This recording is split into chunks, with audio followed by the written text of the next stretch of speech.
আমেরিকার মসনদে রদবদল হবার পর বন্ধু রাষ্ট্রপতি ট্রাম্পের সঙ্গে দেখা করতে হোয়াইট হাউসে দৌড়ে যান প্রধানমন্ত্রী নরেন্দ্র মোদী। আর সেখানে ট্রাম্পের সঙ্গে মোদীর বন্ধুত্বের নজির দেখেছে গোটা বিশ্ব। বন্ধু ভারতকে ট্রাম্প তাদের দেশের সমস্ত অত্যাধুনিক অস্ত্রশস্ত্র ফাইটার জেট দেবার কথা ঘোষণা করেন। আর তার ঠিক পরে সুদূর কাতার থেকে তড়িঘড়ি ভারতে দৌড়ে এলেন আমির। আর তারপর নানা কানাঘুষো কথা উঠতে শুরু করে। তাহলে কি এবার সৌদি আরবের থেকে অস্ত্র নিতে চলেছে ভারত? সৌদিও গোটা বিশ্বে অস্ত্র সরবরাহ করে থাকে। এমনিতেই আমেরিকার সঙ্গে কাতারের সম্পর্ক খুবই ভালো, আর তা নিয়ে প্রশ্ন দানা বেঁধেছে। কেননা আমেরিকার সঙ্গে মিডল ইস্টে যদি সবচেয়ে কোনো দেশের সম্পর্ক ভালো হয়ে থাকে সেটা হলো কাতার। যে F-35 ফাইটার জেট ভারতে বিক্রি করতে উঠে পড়ে লেগেছে, সেই F-35 বেস রয়েছে কাতারে। আর তাই ভারত সেই বিষয়ে জানতেই কাতারকে কাছে টানার চেষ্টা করছে বলে মনে করছে আন্তর্জাতিক মহল। বন্ধু ট্রাম্পে ভরসা না রেখেই কি তাই আমিরকে নিয়ে মোদির স্পেশাল কোনো ছক কষছে? এই জল্পনাই এখন দানা বেঁধেছে। আমেরিকা সফরে গিয়েছিলেন মোদি। সেখানে মোদি ট্রাম্প দুদেশের সম্পর্ক আরও মজবুত করার জন্য বৈঠক করেন, নানা চুক্তিও হয়।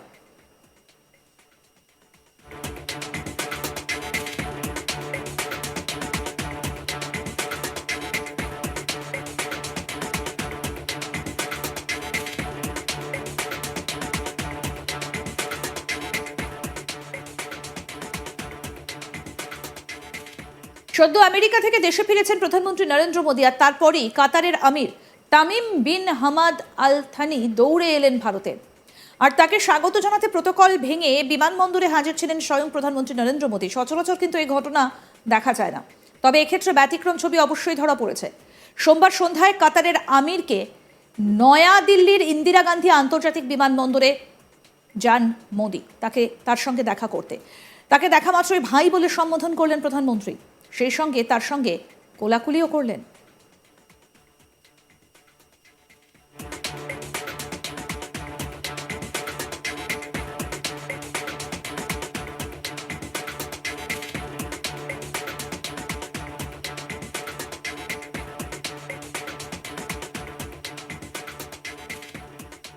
আমেরিকার মসনদে রদবদল হবার পর বন্ধু রাষ্ট্রপতি ট্রাম্পের সঙ্গে দেখা করতে হোয়াইট হাউসে দৌড়ে যান প্রধানমন্ত্রী নরেন্দ্র মোদী। আর সেখানে ট্রাম্পের সঙ্গে মোদির বন্ধুত্বের নজির দেখেছে গোটা বিশ্ব। বন্ধু ভারতকে ট্রাম্প তাদের দেশের সমস্ত অত্যাধুনিক অস্ত্রশস্ত্র ফাইটার জেট দেবার কথা ঘোষণা করেন।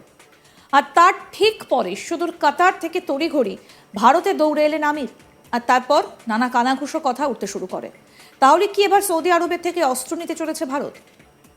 সৌদিও গোটা বিশ্বে অস্ত্র সরবরাহ করে থাকে।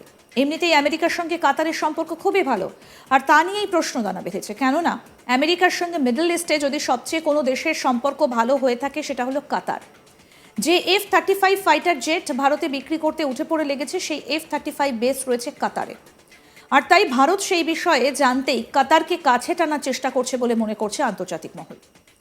বন্ধু ট্রাম্পে ভরসা না রেখেই কি ভাই আমিরকে নিয়ে মোদির স্পেশাল কোনো ছক কষছে? এই জল্পনাই দানা বেঁধেছে। আমেরিকা সফরে গিয়েছিলেন মোদি। সেখানে মোদি ট্রাম্প দুদেশের সম্পর্ক আরও মজবুত করার জন্য বৈঠক করেন, নানা চুক্তিও হয়। সদ্য আমেরিকা থেকে দেশে ফিরেছেন প্রধানমন্ত্রী নরেন্দ্র মোদী। আর তারপরেই কাতারের আমির Tamim bin Hamad Al Thani দৌড়ে এলেন ভারতে। আর তাকে স্বাগত জানাতে প্রোটোকল ভেঙে বিমানবন্দরে হাজির ছিলেন স্বয়ং প্রধানমন্ত্রী নরেন্দ্র মোদী। সচরাচর এই ঘটনা দেখা যায় না, তবে এক্ষেত্রে ব্যতিক্রম ছবি ধরা পড়েছে। সোমবার সন্ধ্যায় কাতারের আমিরকে নয়াদিল্লির ইন্দিরা গান্ধী আন্তর্জাতিক বিমানবন্দরে তার সঙ্গে দেখা করতে যান মোদী। তাকে দেখা মাত্রই ভাই বলে সম্বোধন করেছেন, তার সঙ্গে কোলাকুলিও করেন।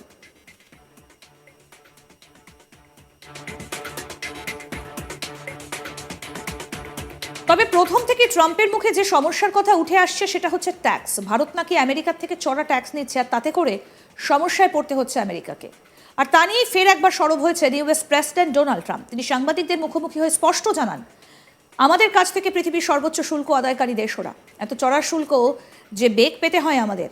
ভারতের প্রধানমন্ত্রীকে সম্মান করি, কিন্তু ভারত যদি আমাদের থেকে বেশি ট্যাক্স নেয় তাহলে আমরাও বাড়তি ট্যাক্স নেব।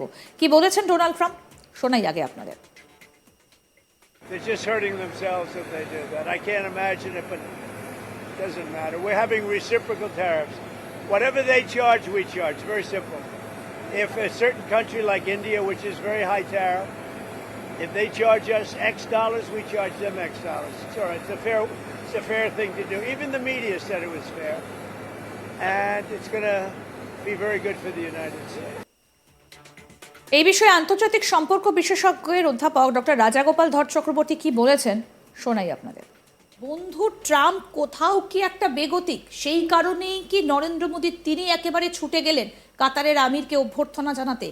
কাতার এই মুহূর্তে দাঁড়িয়ে মিডল ইস্টে বা গোটা বিশ্বের ক্ষেত্রে কতটা গুরুত্বপূর্ণ? হ্যাঁ, দেখুন এটা কাতার কিন্তু আমেরিকান এলাই। এই নয় যে কাতার আমেরিকার বিরোধী, তা কিন্তু নয়। আমেরিকার যে মিডল ইস্টে যে এয়ারবেস সেটা কাতারই আছে।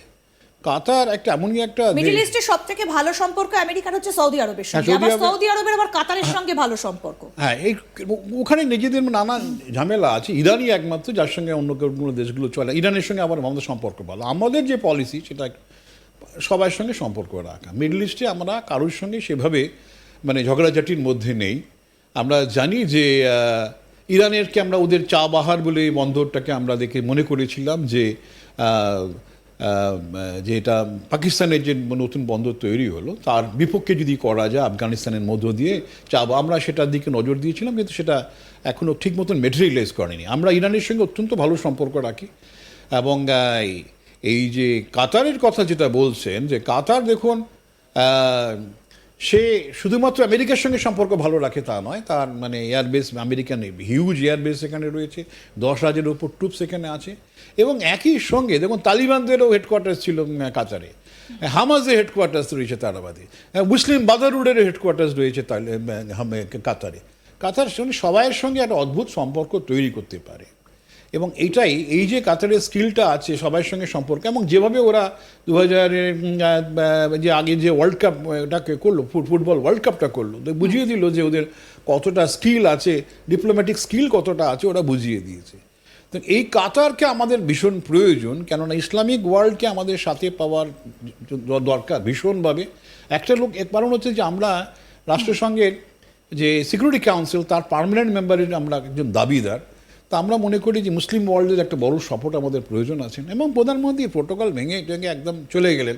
আপনার খেয়াল থাকবে যে আমাদের 8 জন এক্স ভেটারান যারা মিলিটারি লোকরা ছিলেন তাদেরকে ওরা গ্রেপ্তার করেছিল এসপোনিয়ের চার্জেস, হ্যাঁ, প্রায় ফাঁসিরও হুকুম হয়ে গেছিলো। সেটা কিন্তু ভারতের ইয়েতে রিকোয়েস্টে তারা কিন্তু সেটা রদ করেছে। তার অনেকেই সবাই বোধহয় চলেও এসেছে।